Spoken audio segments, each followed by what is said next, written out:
Hey YouTube, Jim again. Alright, so now what we've got to do is get our piece to be duplicated more securely in.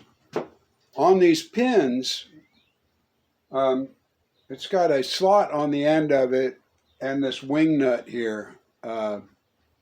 So what we can do is just take a regular old plain screwdriver and we'll just tighten this up on our part. Get it good and snug so it's not going to move without breaking anything. And now we'll lock it down. And it looks like I'm good. So at this point what I do is I eyeball my piece to make sure that it looks like I am perfectly straight, but I don't believe I am. So I need to make an adjustment right here. So I'm going to loosen this back up. I should have looked at this before, but this is the real view. I promised you the real view. So I'm going to take this. All right. So you see what I did? Yeah. All right. So that gets that all good and square right there by using the edge of that blank or edge of the clamp.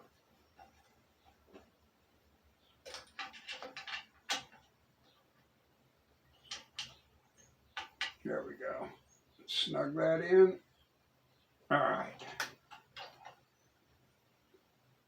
And that's looking more straight. And now, of course, change one side, you got to change the other side. That's okay.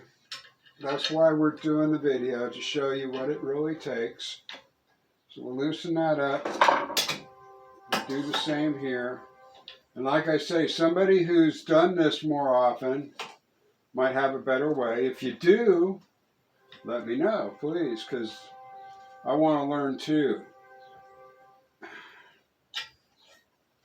And yeah, you know, I haven't always read the manual either, from end to end.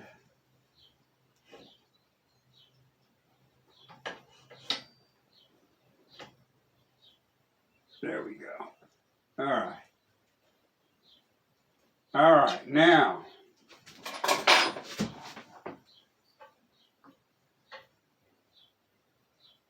we'll make this adjustment again. Tighten this back up.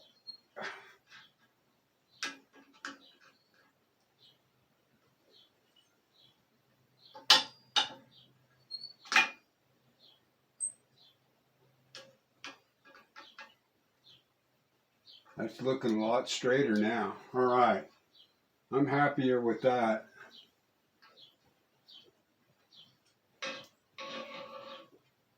I'm happier with that right there.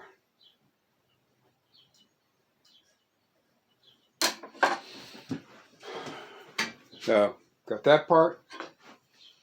And now with the last part is we've got to take the follower and get the follower lined up. Now, you can adjust the height with this or with the table. Hey, you guys. All right, I think I left off on getting our follower set up and our cutter set up. So, there's two ways to adjust the follower. You can adjust it by the bar with this knob here, just loosening it upper and lower. The other way is with the table. So, if you want to get this thing, I'm going to use the table here. We want to get this just about centered on whatever piece we're going to duplicate. So, right there gets it about centered for me. Okay? So now, the next step is to get the cutter lined up with the follower. And I always bring I always give my cutter extra gap between the end of the follower and the cut. Is this going to show up enough? Maybe I should try to move this closer. Is that might be better, huh? A better view? Okay, so I'm going to try to do this. So I'm going to move my square so it's touching the cutter up here, and then down here I've got everything loosened up. I'll just use this piece, move it out, and I'm just trying to give me enough space for sanding, because I don't want it to be a perfect cut. I want to be able to sand down to the level that I want. So that looks good right there. So we'll tighten it in here.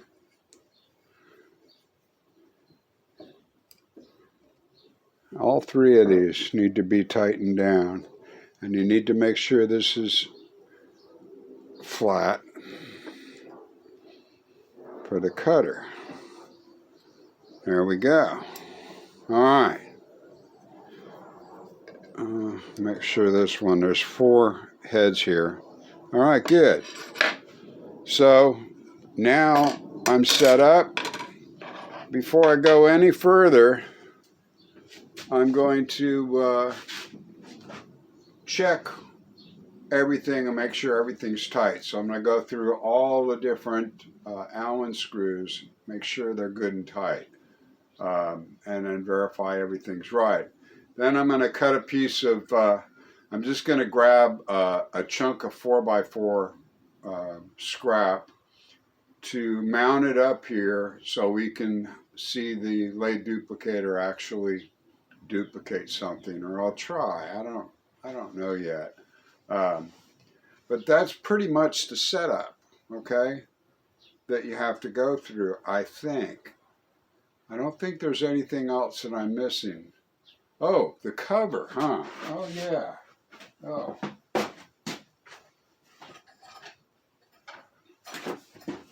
Safety, right? I always have to mention safety. This is the shield that goes on, and it's got these T-nuts here that go into the slide right here. And I didn't put that on because I want you guys to be able to see it actually work, and I don't know if this blocks your view or not. So anyway, that's how that goes on, and basically it'll look, I think you saw it before on the mug, but it'll look something like this, okay? Covering the piece that you're cutting for the chips. So anyway, I'll set that over there. I'll be back with another video once I get my piece of 4x4 cut. Hey YouTube. Okay, so I said I was going to use a chunk of 4x4, but I didn't have any good scrap that I couldn't reuse that 4x4 for, so I'm just going to use a piece of firewood just for demonstration, okay? So we've got it all set up, and this is the first time I've turned on my Mini Deputy since I made it, by the way, so you guys get to see it actually working if it does. Anyway, here we go. Here's my setup. I hope this is gonna work right. So we just got this chunk of firewood in here. I think this is some sugar maple. In fact, it might be the same as what this was. This was sugar maple. So Drop down my shield.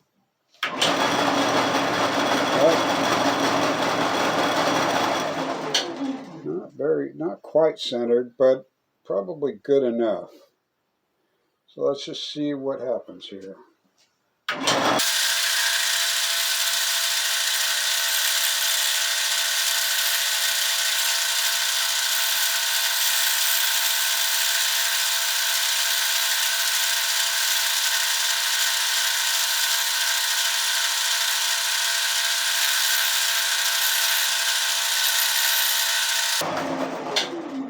So I'm using the shadow. On this little branch here, if you can see that. I knew I had a couple of them, and they cause a shadow of a piece, like, so you can see about where it is. So I'm not sure that this is a wide enough one to make the actual duplication, but I'm going to go for it and see what happens. Especially right here, I want to get this part here duplicated. I think I can get that. So let's do some more here.